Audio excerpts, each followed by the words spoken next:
So we have our setup, our journey, and our resolution. Our beginning, our middle, and our end.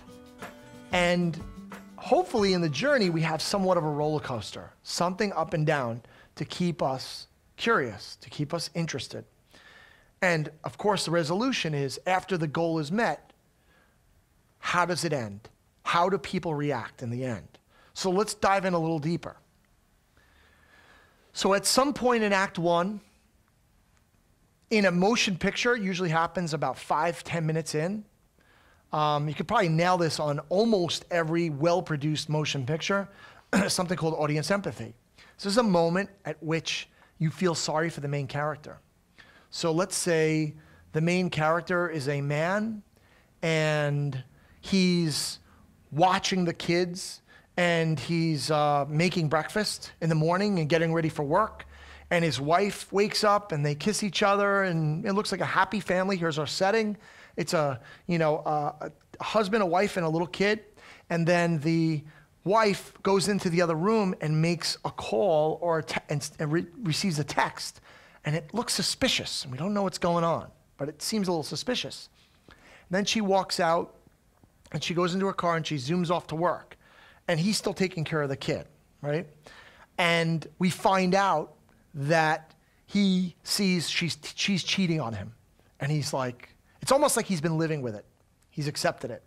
And he's still taking care of the kid, and he gets the kid off to school, and then he goes to work. And you're sitting there like, poor guy. He's like, he's helping the whole family out. I mean, he's helping the kid out. He's like holding down the fort. He's being cheated on. A poor guy. Like, I feel bad for this guy. That's audience empathy. You already have a connection with the main character. You're already rooting for the main character. You want the main character to leave his wife. Like, you already care that much, right? And we just got in. So then later on in the day, the kid comes back from school and, he gets him off the bus and they start walking down the block because they're going to go get ice cream. And he's walking down the block and the inciting incident happens, right? And I'm making this up. Like, this isn't a real movie. I don't think it is anyway. So the inciting incident happens. The inciting incident is the moment at which the entire life of the main character changes forever. Everything is going status quo, and then bam, his entire life is shifted to another place, and it changes everything. He's walking down the street with his kid, and the kid gets hit by a car and killed right before his eyes. Changes his life forever, right? Horrible, tragic. That's an inciting incident. It's the thing that happens to the main character that changes them and basically turns their life upside down. And this happens in Act 1, early on. Then plot point 1 happens. This is the intersection between Act 1 and Act 2. This is the decision. This is what it is. The main character has to decide to do something because of the inciting incident. So he decides the car was a hit and run. He decides to go after that person. And that's the whole movie. The entire Act 2 is the journey. His goal is to get this guy and beat the shit out of him, right? And kill him or do something to get the bad guy. So that plot point 1 is decision. The decision you make after the inciting incident happens. Climax, that's the point at which he reaches his goal. He reaches the goal of his decision, right? So plot point 2 or climax is when he catches the guy and beats the crap out of him. And we see him beating the crap out of him. We're rooting. We're like, yes, get him, get him, get him. And then we don't want to cut to black. We want to see the guy get arrested. We want to get to see the guy get thrown in jail. We want to see, everybody, commend and pat the guy on the back. And we want to see his life get better somehow after all this. We want to see the resolution. We want to see the end. Or in this case, for commercial filmmaking, we want to take away and we want to call to action. We don't want the people to watch the film and say, oh, that was a nice story. I'm going to bed now. We want them to do something. We want them to click a button. We want them to pick up a phone. We want them to write a check. We want them to do something. That's the call to action. So these are the main elements that we use when we tell stories from a documentary standpoint or a story film standpoint. And we can ask questions. right? So we can actually ask these questions and try to get the answers from our clients and try to create a story. So let's try something, right? Let's just see if it works. Does anybody in this room currently do work for a nonprofit, or maybe a story that or a nonprofit that they're working with currently right now? Okay. All right, I'm doing a project right now where this guy is the inventor of the contact lenses. All right, so let's back it up. Let's put the LASIK industry aside for a second. Let's focus on the concept here. So we have, and is this a nonprofit? Yep. And this guy who invented this type of contact lens. Yeah. Okay, we're gonna skip these for a second. We're gonna find out, we would create a story based on this woman. That's it, just the woman. It's all about the woman's story. And we would get her set up. We would find out what was life before I had a problem with my eyes, right? And I don't know, we would have to ask these questions. This is what helps us generate questions when we interview these people. And then we find out, okay, at some point she noticed her eyes were going bad, right? That could potentially be our audience empathy. But at some point, she realized she's losing her vision. There must have been a point at which she had to do something about it, right? So it was getting so bad that it changed her life. She used to have this regular life where she can see, and then one day, it just got so bad, I can't see anymore, right? This is the inciting incident. Changed her life forever. What did she decide to do? Unfortunately, she decided to, plot point one, she decided to get surgery, right? That was her decision. She could have decided to get the contact lenses too before the LASIK surgery, but this throws a little spin into our story. So she decides to get this LASIK surgery. And I don't know, correct me if I'm wrong, but in the beginning, was the LASIK surgery successful? No. It was bad from the get-go. It amazes me now that I've been involved in this that people would let people mess with your eyes just because you don't want to. Of course. Or you don't want to wear glasses. But the point to tighten it up is that she got the surgery went south, made it worse or made it bad. She discovered this nonprofit or this contact lens. She used this contact lens and now it helps her? Yeah. Okay, so this journey of deciding to get her eyesight back here, and we get a nice little roller coaster with this story, which is nice. But at plot point two, she gets to her goal of seeing better again, seeing again, because of the contact. Now, this story could be compressed into a 4-minute story. It doesn't have to be a motion picture, of course.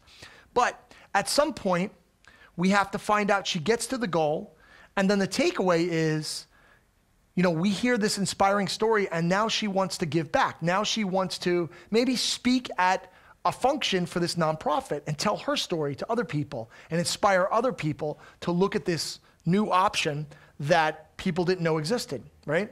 But the idea is that we just plugged in a basic concept for a nonprofit, and we could do this 100 times.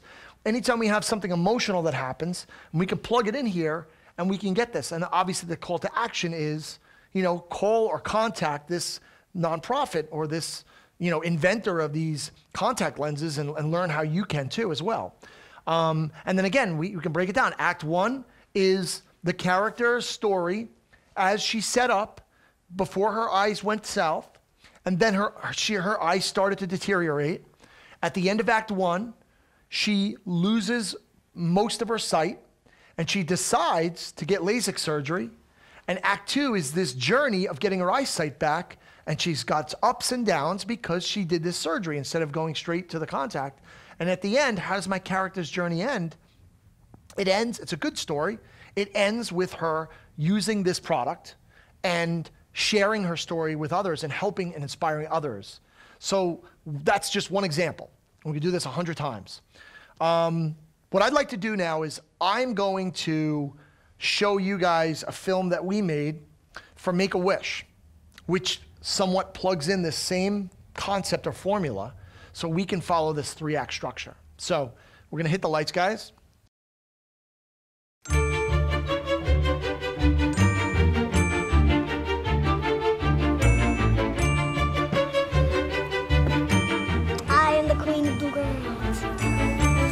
Nicolene has always been obsessed with princesses. She's been a princess for every one of her birthdays.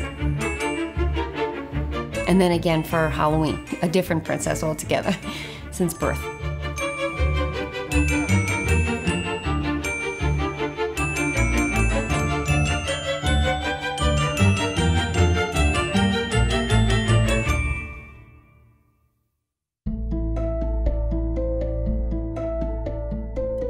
Early November, she started getting sick. I remember her laying on the couch and not getting up off the couch. It wasn't getting better. She went back to the doctor a second or a third time. And finally, the third time, he wanted us to go right away and get a chest x-ray and blood work. And both of them, he wanted them stat. It was pneumonia in her lungs. I remember getting the medicine and I remember taking her home and she couldn't stand. I remember her knees buckling. She couldn't even stand, and I just said, this is not pneumonia, like in my head. So we called the doctor, and at that point he had gotten the blood results. We brought Nikki right to Stony Brook's emergency room. So here we go from her being told she has a pneumonia to we're in the hospital that night and told she has to get a blood transfusion. So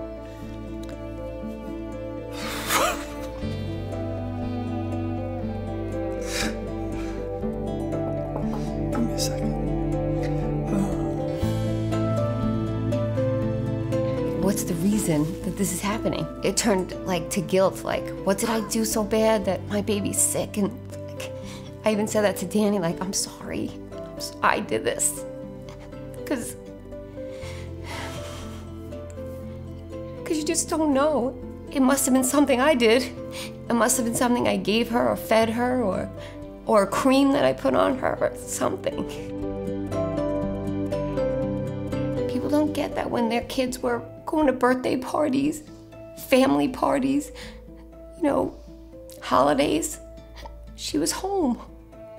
She was home with me and Danny. She didn't get to experience that.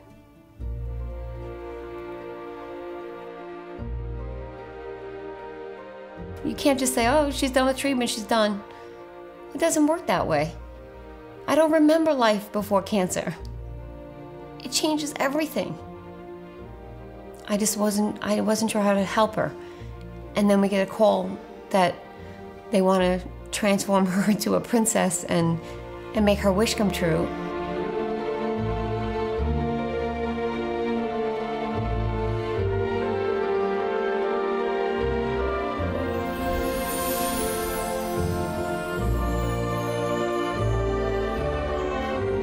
When we got the call that Make-A-Wish wanted to turn the fundraiser into a ball, I mean, it's just been a whirlwind.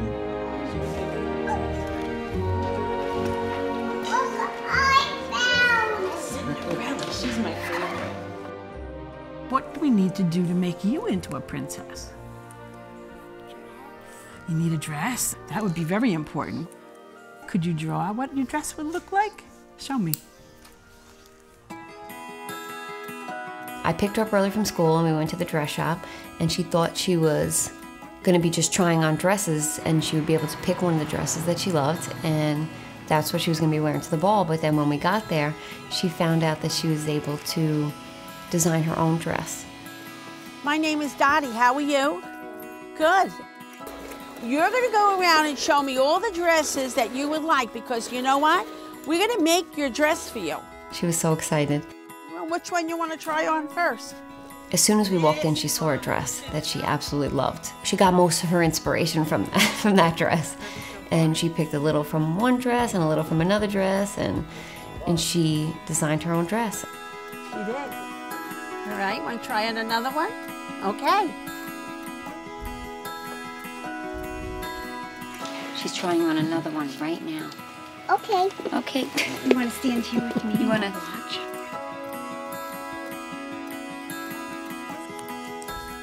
Look at my store. Okay, we're gonna take my little socks off.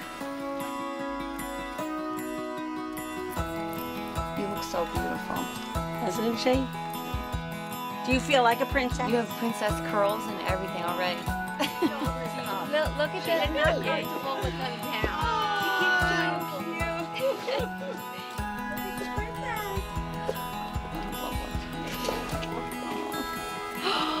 Miss Liliana, you look beautiful. I'm a princess. I'm a princess. Here's your shoes, madam. Would you like me to change you? Yeah. You're welcome.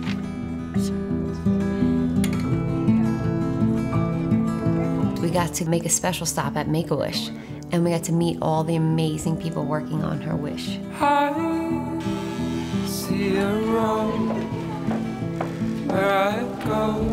Come in. Where you go.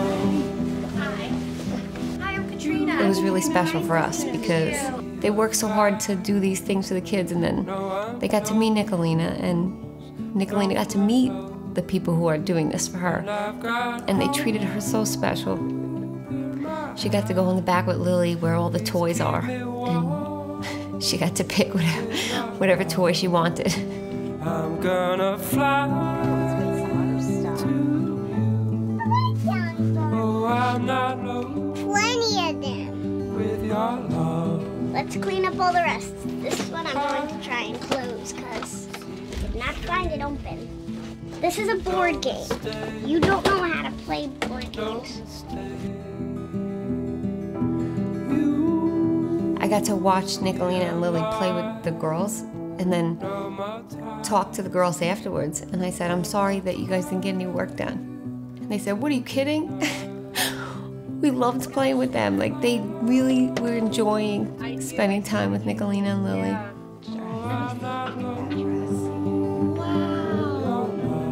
That's a princess dress for sure. Oh my goodness. How beautiful are you gonna be? Beautiful. I love it.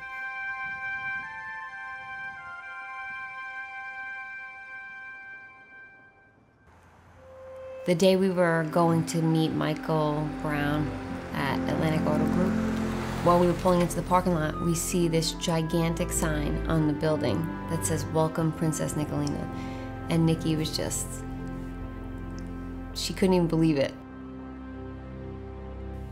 When we walked into that building, there was a million balloons and there was a pink carpet rolled out for her. And every employee from the whole Atlantic Auto Group was standing in a semicircle. And as soon as Nicolina walked in, they started cheering for her. It was like the most special moment. Like, the princess arrived and everybody was just so happy to see her.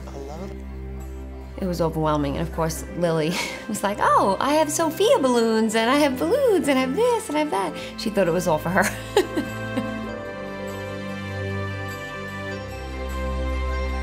When we met Michael Brown, you could just tell he was just a caring and kind and giving man. I got balloons. Oh, yes. You like all those? We've been involved with Make-A-Wish for quite a few years. The typical wishes you hear are Disney, wanting to meet a certain sports figure or a certain trip to an island. Never hearing about a royal ball. Immediately the answer was, of course. We heard 1/10 of Nicolina's story and said, we gotta be involved. Oh, how beautiful. You are gonna be stunning in this dress. She picked the top of one, the bottom of another one, different trim. I don't know of anything more important to put efforts into except helping young children smile.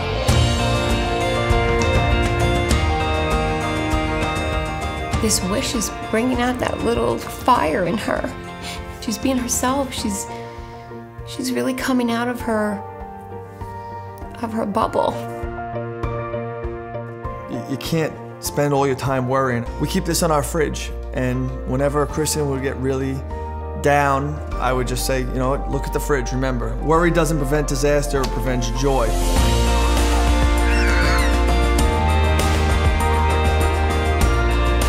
Instead of enjoying life and enjoying what's going on at that point in time, all you're worried about is something that never even happened.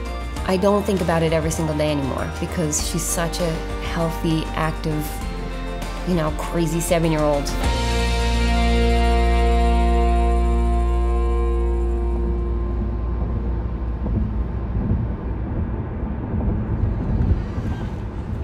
Hi, Miss Princess. Would you like to see what you designed? Your hair looks beautiful. This is what you designed. Ready?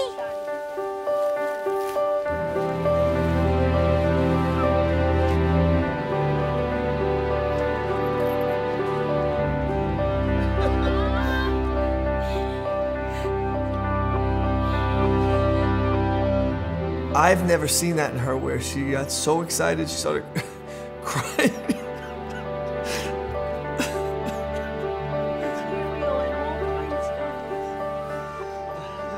To get her to that point, she's never done that.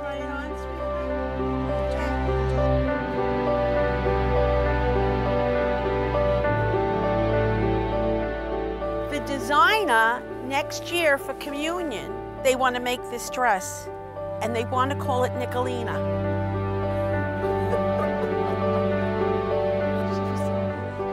Even though she designed it, I don't think she could have even imagined that it could be that beautiful. Just knowing that she was that emotional, that she had tears in her eyes, oh, it was amazing.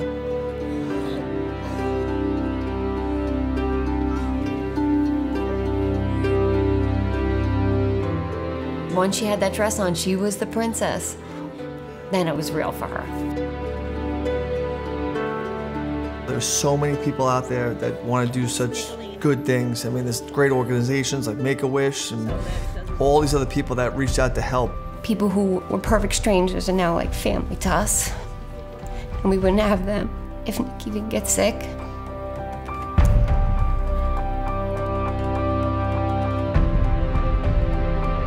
She has so many amazing ideas, and she is so kind and so sweet, and she cares about everything and everybody and animals and insects, and she has such a huge heart.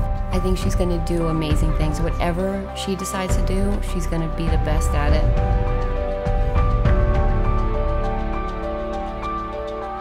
I like helping other children because it makes me feel happy for other people and that they might get better.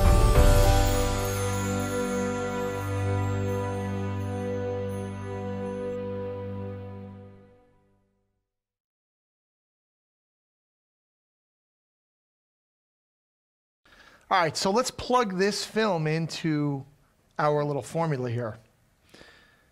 All right, so Act 1, at first, everything's fine. This little girl, she always dreamed of being a princess, right? There's our setup. And then she gets sick, and we feel so bad. You know, this little girl, poor little girl's getting sick, what's going on here? But we don't know what's happening yet. And then we find out and discover she has cancer. Her family discovers she has cancer. What happens? Her life changes forever. Her entire family's life changes forever. And that's our inciting incident. And then she gets a wish and she decides, that's it, she decides to become a princess. That's the plot point 1. So the entire journey is to get this dress and get in this dress. And when she gets in this dress, she then can become the princess, the goal, the plot point 2. All right? And then in the end, we want to let people know what a great organization Make-A-Wish is, share it through your social media contacts, write a check, call them up, donate via PayPal, whatever it may be, but really just forward this, basically. And the purpose of this film was actually made to be shown at a gala. The gala itself, the story continues, the gala itself that's held every year, this particular gala was transformed into a princess ball, and Nicolina was the honor, the guest of honor, and she was the princess. It was her ball, so that's the whole theme of this thing. But it was shown right before the ask, right before everyone was asked, you know, can you please, they had these little wands actually, and you hold up a wand when they say, do we have anyone who wants to pledge 10 grand, 5 grand? I mean, big numbers here. I don't know how much they raised exactly, but it was a lot of money they raised. But the point is, we use this film to inspire people to want to give more than they would have given. So more money was given because an emotional story was shown right before the ask. And that was the main purpose for this. So our job is to obviously help the nonprofits raise more funds. Act 2 was actually broken up into 4 sections. And we start here with the dress shop, and we learn the dress is the main vehicle here for Act 2. This is the journey. But when we got to the Make-A-Wish office and we met behind the scenes, right? At the end of the Make-A-Wish office, what happened? She holds up her phone and she shows a picture of what her dress could look like. Of course, it's not the lavender dress because she hasn't seen it herself, but the dress that she was designing in the store. So hint. And then we get to the car dealer. Now the car dealer is the major donor. He's the main person responsible for Nicolina's wish, the funds, right? So every wish has a major donor. And Michael Brown, the dealer, what happens? She holds up the picture of the dress at the end of that scene, right here. This dress is a constant theme throughout. And then of course, at the end here, at home, this is an interesting concept. When we see her at home and her mom's talking about her suddenly coming out of her bubble, becoming a little girl again, getting her childhood back, this is a huge moment. This is what she lost from the beginning here. So there's something called story values. And story values means that at some point within an act or a scene, you try to go from a positive to a negative or a negative to a positive. So the story value here was that Nicolina was a little girl, always dreamed of being a princess, a typical little girl. And then she got sick and she lost her childhood. She went from a positive to a negative. The childhood she lost, her mom said that right here. She said, we couldn't go to birthdays and Christmas parties anymore. She had to stay germ-free. So they literally took her and put her in a bubble, took her childhood away. I mean, to save her life, but took her childhood away. They had no choice.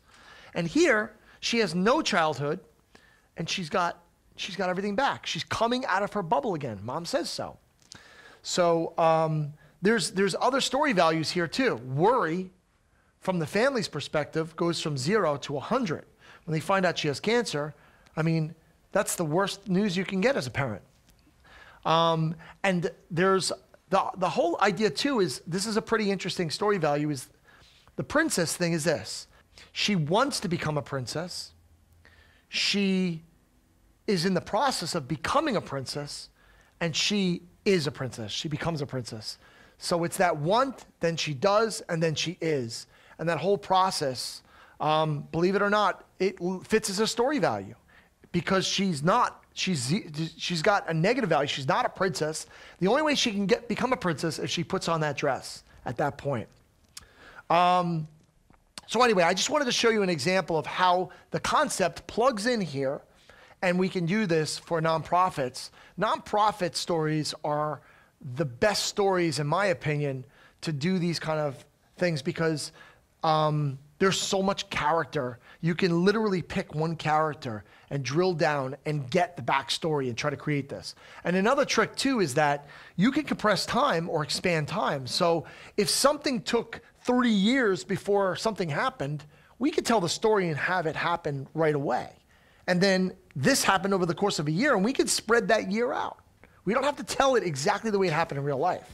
So by using those tricks of expanding and compressing time, we're able to tell this story almost every time, or at least use this trick almost every time. And this type of storytelling has been around for ages.